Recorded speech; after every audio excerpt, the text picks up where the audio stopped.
প্রিয় ভিউয়ার্স, আজকে একটি বিষয় নিয়ে আপনাদের সামনে আসা। যে বিষয়টি হচ্ছে বাংলাদেশের বা পুরো বিশ্বের মুসলমানদের প্রেক্ষাপট নিয়ে আমি কয়েকটা কথা বলবো। আমরা বাংলাদেশে বসবাস করি। বাংলাদেশে এমন একটা দল আছে, তাদের সংগঠন পদ্ধতিতে একটি কথা আছে, যে কথাগুলো হচ্ছে 3 দফা দাওয়াত নিয়ে তারা পুরো বাংলাদেশ না পুরো বিশ্বে কাজ করতেছে। সে 3 দফা দাওয়াত নিয়ে আমি সংক্ষিপ্ত কিছু কথা বলবো। আমি প্রথমেই কোরআন তেলাওয়াতের মাধ্যমে শুরু করছি। কোরআন তেলাওয়াত করছি সূরা হামিম সাজদার, সূরার নাম হচ্ছে সূরা হামিম সাজদা, সূরা নং 41, আয়াত নং 33। সেখানে আল্লাহ তাআলা কোরআনুল কারিমে বলছেন, আউযু বিল্লাহি মিনাশ শাইতানির রাজীম, বিসমিল্লাহির রহমানির রহিম,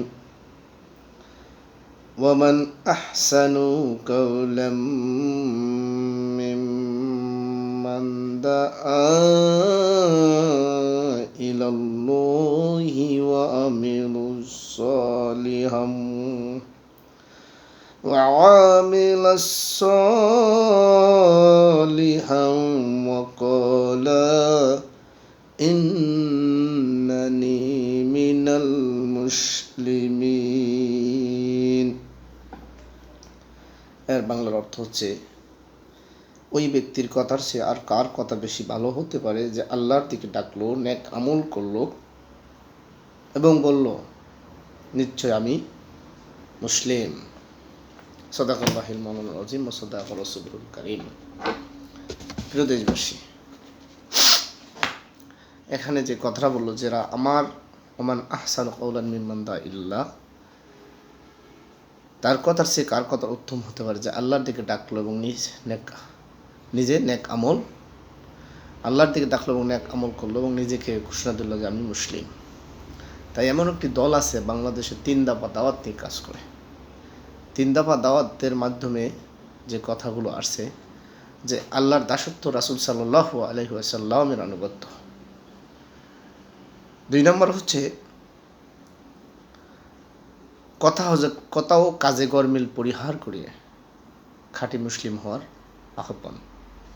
3 নম্বর হচ্ছে সংঘবদ্ধ প্রচেষ্টার মাধ্যমে সমাজ থেকে সকল প্রকার জুলুম, শোষণ, অত্যাচার, অবিচার অবসান ঘটানোর আহ্বান। এই হলো 3টি কথা। 3টি কথার আমি বেশি কথা বলবো না। 3টি কথার ভিতরে আমি প্রত্যেকটা বাক্যের অল্প কিছু আমি ব্যাখ্যা দেব।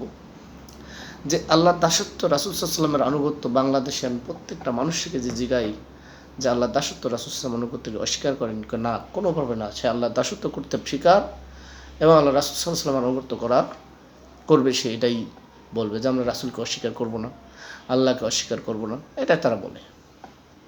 কিন্তু আমার প্রশ্ন হচ্ছে, তারা যদি বলে আল্লাহর দাসত্ব করে, তা আল্লাহর দাসত্বটা কি আগে বুঝতে হবে? তো আল্লাহর দাসত্ব হচ্ছে সকল ক্ষেত্রে আল্লাহর গোলামি, সকল ক্ষেত্রে গোলামের মতো ব্যবহার করা, সকল ক্ষেত্রে সর্বক্ষেত্রে একজন গোলাম মনিবের সামনে যেভাবে ব্যবহার করে সেই ব্যবহার আল্লাহর সাথে করা।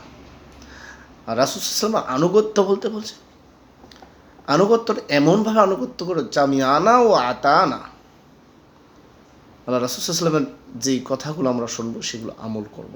রাসূল সাল্লাল্লাহু আলাইহি ওয়াসাল্লাম হাদিস অনুযায়ী যেভাবে বলছে আমরা সেভাবেই চলবো। রাসূল সাল্লাল্লাহু আলাইহি ওয়াসাল্লাম কোনোদিন সুদ খায় নাই, ঘুষ খায় নাই, সুদ খাইতে বলে নাই। আসুন, এই কথাগুলোর যে আজকে যে দলটা এই ডাক দিচ্ছে আল্লাহ দাসত্ব আর রাসূল সাল্লাল্লাহু আলাইহি ওয়াসাল্লাম আনুগত্য করার আহ্বান করছে, আসুন এই দলকে চিনুন। এই দল কি করতে চায়। বৃহস্পতি 2 নম্বর কথা হচ্ছে কাজে গরমিল পরিহার করা। আচ্ছা, আমি যদি আপনাদের কোম্পানিতে চাকরি নেই, প্রথমে আপনি আমার সততাটা দেখবেন, আমি কতটুকু কথা এবং কাজে কতটুকু আমার মিল আছে। যদি আমার কথাও কাজে মিল না থাকে তাহলে আমাকে আপনারা চাকরি থেকে বরখাস্ত করবেন অথবা চাকরি থেকে আমাকে বাতিল করবেন। তাহলে দুনিয়ার জমিনে যদি এরকমটা হতে পারে, তাহলে কেন ভাই সেই আল্লাহর বেলা আমরা করতে পারি না? কথা হচ্ছে কাজে কর্মে পরিহার করেন না, করে দেখেন না মজাটা কতটুকু। আপনি কথা বলেন আমরা মুসলমান, কাজ কি হচ্ছে? আপনারা মুসলমানের কাজ করতেছেন? আজকে আমি দেখলাম জাকাতের জন্য অসহায় মানুষগুলো সিরিয়াল ধরে দাঁড়িয়ে আছে। কেন দাঁড়াবে? জাকাত দাতা তো ঋণী, জাকাত দাতা যারা তারা তো ঋণী। তাদের জাকাতগুলো তারা নিজ উদ্যোগে দেখে বুঝে মানুষকে দেওয়ার দরকার ছিল। এখন যে আমি আপনাকে জাকাত কারা দেবে? মুসলিমরা। কিন্তু এই যদি হয় আমাদের অবস্থা, আল্লাহ মাফ করুক আমাদেরকে। প্রিয় সুধী, আসুন আমরা কথা ও কাজে কর্মের পরিহার করি। 3 নম্বর কথা, যে সংঘবদ্ধ প্রচেষ্টা সকলে একসাথে এক হয়ে কাঁধে কাঁধ মিলিয়ে সমাজ থেকে সকল প্রকার জুলুম, শোষণ, অত্যাচার, অবিচার এগুলো দূর করার আহ্বান। আচ্ছা বলুন, যদি চেয়ারম্যান সাহেব যদি মেম্বারদের বিরুদ্ধে কোনো রকম পদক্ষেপ নেয়, সকল মেম্বার একসাথে হয়ে চেয়ারম্যানের বিরুদ্ধে অনাস্থা দেয়, এটা কি হয় না? হয়। যাক, আমি ওইদিকে যাব না। যদি কোনো কলকারখানার শ্রমিকের উপর অত্যাচার করে, শ্রমিক আন্দোলন যদি সংঘবদ্ধ হয়ে একটা ম্যানেজারের বিরুদ্ধে অবস্থান নেয় যে আমরা এই ম্যানেজারকে চাই না, আপনি প্রতিষ্ঠানের মালিক সে ম্যানেজারকে রাখবেন না। যেভাবেই হোক এই ম্যানেজারকে আপনারা পরিবর্তন করবেন। তাহলে যদি একটা প্রতিষ্ঠান, একটা ইউনিয়ন পরিষদ চালানোর বেলায় যদি এরকমটা হয়, তাহলে আল্লাহর জমিনে আমরা কেন এই কাজগুলো করি না? আসুন না ভাই, যে ইসলামী দলটাকে আমরা, এই 3টা কথা তো শুধু ওই ইসলামী দলের দায়িত্ব না। একজন মুসলমান যদি সে দাবি করে যে আমি মুসলিম, তো তার দায়িত্ব এই 3টা কথা একসাথে এক সুরে বানা। তা আল্লাহ দাসত্ব করবে, রাসূল সামনে করতে, এটা একজন মুসলমানের কাজ। কথাও কাজে গরমিল পরিবার, এটা তো মুসলমানের কাজ। সংঘবদ্ধ সূরা ইয়েতে বলছে যে তোমরা সংঘবদ্ধভাবে আল্লাহর রজ্জুকে আঁকড়িয়ে ধরো। আল্লাহ তাআলা কোরআনে বলছে সংঘবদ্ধ প্রচেষ্টার মাধ্যমে আল্লাহর রজ্জুকে আঁকড়িয়ে ধরো। একা বলতে নিষেধ, একা তো বলে নাই। তা আসুন না ভাই, আর দেরি না করে আমরা এই 3 কথার উপর, 3 বাক্যের উপর কাজ করি জীবনের শেষ মুহূর্তে। কেন বসে রয়েছেন? কি হয়েছে আপনাদের?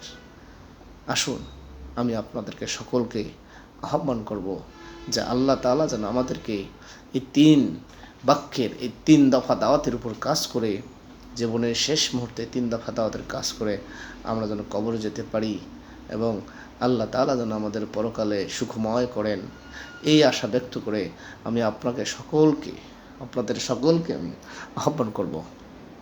আসুন এই 3 দফা দাওয়াত নিয়ে কাজ করি। আল্লাহ আমাদেরকে সাহায্য করবেন।